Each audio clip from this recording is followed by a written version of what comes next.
Assalamualaikum warahmatullahi wabarakatuh. Halo pemirsa, bagaimana kabar Anda? Bertemu kembali bersama saya, Nisa Karisma. Kami akan menghadirkan informasi seputar Kabupaten Kota Waringin Timur dan sekitarnya yang telah kami rangkum dalam jurnal Kotim. Berikut liputan selengkapnya untuk Anda.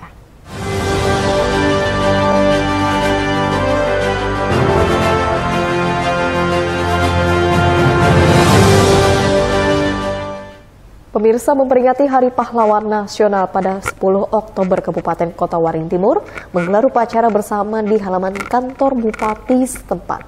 Memaknai hari bersejarah tersebut, masyarakat diajak terus berjuang guna membangun bangsa melalui bidangnya masing-masing.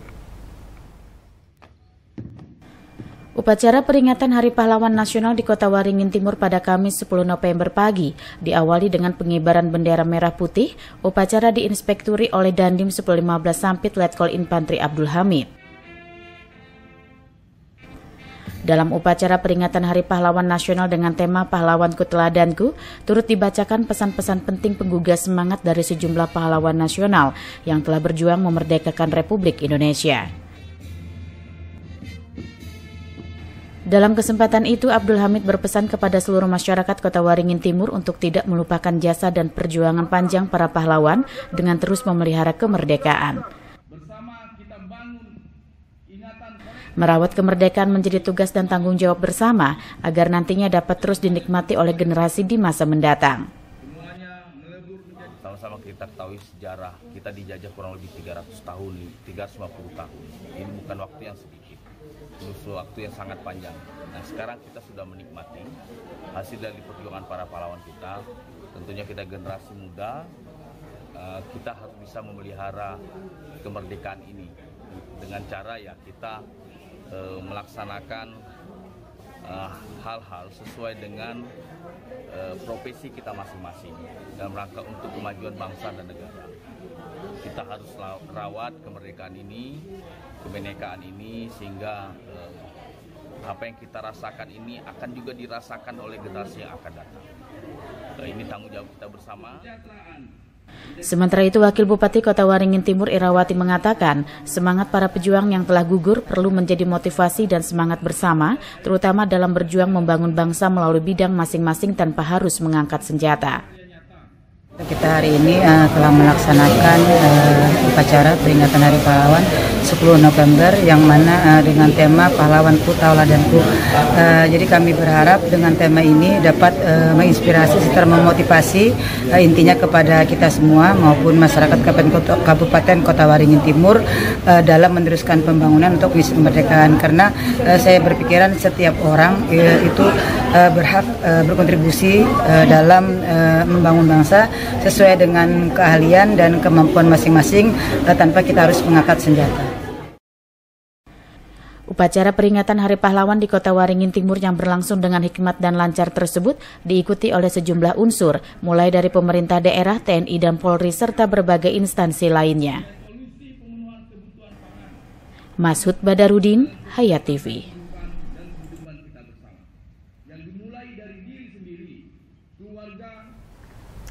Rencana pembangunan lahan tebu hingga pendirian pabrik pengolahan gula terus dimatangkan. Upaya ini pemirsa ditandai dengan penandatanganan perjanjian kerjasama pengembangan dan pengoperasian lahan perkebunan tebu antara PT Hermes Sugar Indonesia selaku investor dengan Koperasi Mekar Tambun Bunga Mandiri pada Rabu 9 November tahun 2022. Sebuah terobosan besar dalam upaya meningkatkan kesejahteraan masyarakat khususnya di Kecamatan Mentaya Hilir Selatan dan Teluk Sampit ditandai dengan penandatanganan kerjasama pengembangan dan pengoperasian lahan perkebunan tebu antara PT Hermes Sugar Indonesia atau HSI dengan Koperasi Mekar Tambun Bunga Mandiri atau MTBM di Hotel Aquarius Sampit. Direktur PT Hermes Sugar Indonesia, Mr. Parekat Vinat Sivanan, menandatangani langsung perjanjian kerjasama bersejarah ini, beserta General Manager Mr. Jorab Kunal Sivanan, tanpa Ketua Koperasi Mekar Tambun Bunga Mandiri Mr. Nadiansah, beserta jajaran Dewan Pengawas Mr. Adi dan Mr. Kirno. Nadiansah menegaskan sebagai bentuk keseriusan dari investor PT HSI, dalam waktu dekat akan dibangun kebun percontohan hingga membuka kantor perwakilan di wilayah ini. Kemudian untuk kegiatan ini PT Hermes Sugar Indonesia betul-betul sudah ingin menunjukkan keinginannya untuk berinvestasi di Indonesia, khususnya di Kota Waringin Timur, yaitu dalam waktu dekat akan membangun suatu perkebunan percontohan di Mantari Selatan kurang lebih 2 hektar, kemudian di Teluk Sampit juga 2 hektar. Kemudian PT Hermes juga atas kesungguhannya akan membuka kantor perwakilannya di Kota Waringin Timur, mungkin di daerah Semuda ataupun di Teluk Sampit nantinya. Nadiansa menambahkan, apabila pendirian lahan tebu beserta pabrik pengolahannya terwujud, diyakini kesejahteraan masyarakat sekitar akan meningkat, sebab akan terjadi perputaran ekonomi yang luar biasa. Pungkasnya. Normansa, Hayat TV. Direktur PT Hermes Sugar Indonesia, Mr. Parakat Finat Sivanan menegaskan apabila lahan dan pabrik tebu beroperasional, dampak perputaran ekonomi mikro dan makro manfaatnya akan dinikmati langsung oleh masyarakat Kabupaten Kota Waringin Timur.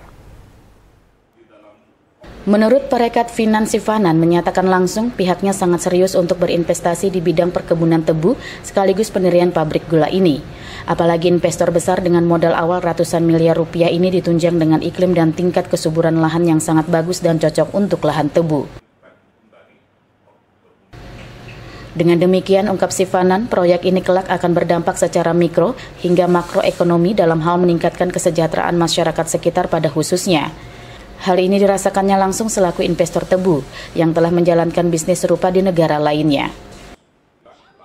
Terpenting pula tegas Sivanan, ketergantungan akan impor gula Indonesia dari negara lain akan teratasi sehingga dampaknya akan sangat baik sekali guna memenuhi kebutuhan akan gula di dalam negeri. So efeknya langsung ke makroekonomi Pak. Dan pelan-pelan di dalam 4 atau 5 tahun makroekonomi juga bisa lebih baik karena import of sugar bisa turun. Karena sekarang Indonesia banyak import gula dari luar negeri. Dari program itu import gula juga bisa turun. Gitu. So effect is very good Pak. Dukungan penuh dari Gubernur Kalteng maupun Bupati Kota Waringin Timur juga sangat diapresiasi terkait investor tebu di kawasan APL di Kecamatan Teluk Sampit dan Mentaya Hilir Selatan ini. Pungkas Parekat Finan Sivanan. Normansa, Hayat TV.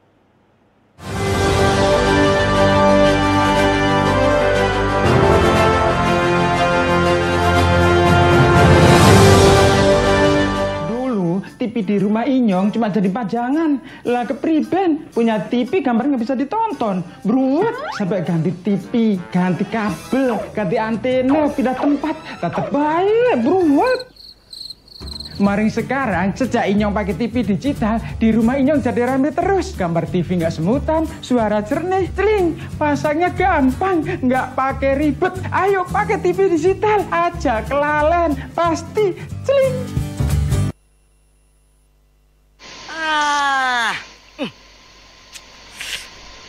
Gambarnya jangkrik.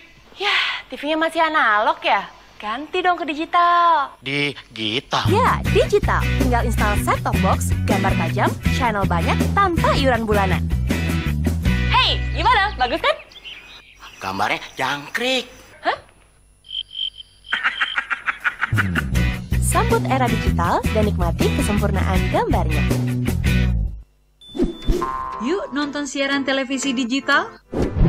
Bagaimana ya cara menangkap siaran televisi digital?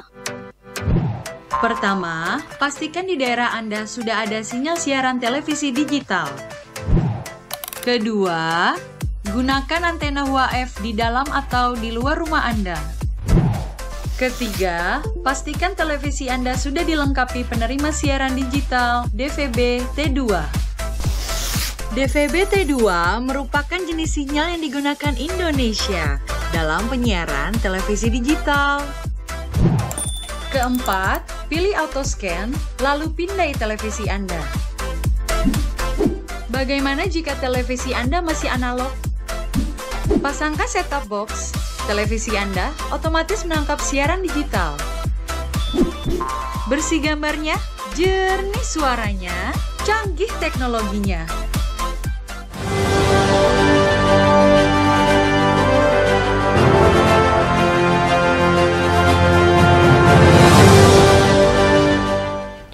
Bencana banjir yang melanda wilayah Kabupaten Kota Waringin Barat meninggalkan berbagai kerusakan. Untuk jembatan saja ada 42 unit mengalami kerusakan berat dan jalan sepanjang 57,06 km. Akibat banjir yang terjadi di wilayah Kabupaten Kota Waringin Barat, sejumlah ruas jalan dan jembatan mengalami kerusakan akibat terdampak banjir. Anggota DPRD Kota Waringin Barat dari fraksi Partai Nasdem, Ahmad Al-Kendri dalam penyampaian pendapat akhir fraksi pada rapat paripurna meminta kepada dinas terkait untuk segera melakukan perbaikan. Pasca banjir, terutama jalan yang cukup parah di Jalan Dian Arsad itu sudah banyak berlubang, ada dipasangi masyarakat kayu dan ada sameban, terus jalan Brunei juga dan jalan-jalan lain beserta jembatan-jembatannya yang rusak agar bisa secepatnya ditangani untuk mempermudah kontribusi sembako kita. Sementara itu, berdasarkan keterangan dari pihak Dinas PUPR Kota Waringin Barat, bahwa kerusakan jalan dan jembatan dampak dari bencana banjir yang terjadi di Kabupaten Kota Waringin Barat saat ini telah diinventarisir untuk dilakukan perbaikan. Berdasarkan data, terdapat 42 unit jembatan dan juga 57,6 km jalan di wilayah Kota Waringin Barat. Kerusakan jalan tersebar di 3 kecamatan, yakni Kecamatan Arut Selatan, Arut Utara, Kecamatan Kumai, dan Kecamatan Kota Waringin Lama. Sementara 42 unit jembatan yang rusak berada di 4 kecamatan, yakni Kecamatan Arut Selatan, Arut Utara, Kumai, Kota Waringin Lama, dan sebagian di Kecamatan Pangkalan Lada. Kepala Dinas Pekerjaan Umum dan Penataan Ruang atau PUPR Kota Waringin Barat, Muhammad Hashim Wali mengatakan terkait jalan dan jembatan yang putus dan rusak berat akibat banjir telah diusulkan perbaikannya ke Kementerian PUPR dan Badan Nasional Penanggulangan Bencana atau BNPB. Hashim juga menjelaskan jalan yang rusak dengan total 57,6 km akan menelan biaya sebesar 500 miliar rupiah dan pembangunan 42 unit jembatan sebesar 150 miliar rupiah, sehingga totalnya mencapai 650 miliar rupiah. Di total kurang lebih 57,6 kilo. Itu yang harus kita usulkan kemarin mulai Kementerian PUPR. Juga kita usulkan dengan BPBD, BNPB. Nah, itu. Jadi ada 2 yang kita usulkan untuk perbaikan jalan. Begitu juga jembatan. Jembatan banyak yang putus, banyak yang rusak, dan juga kita usulkan juga ke BNPB maupun Kementerian PUPR.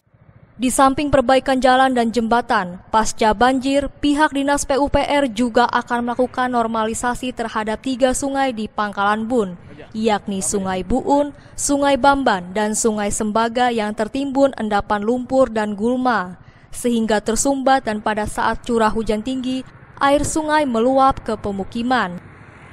Kegiatan normalisasi ini akan kita lakukan di tahun 2023.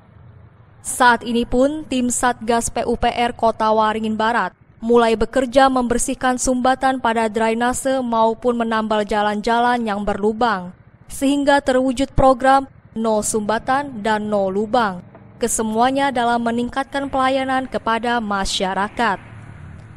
M. Nasihin, SBTP. Demikian pemirsa liputan Jurnal Kotim yang telah kami sampaikan. Berita tadi sekaligus menutup perjumpaan kita pada hari ini.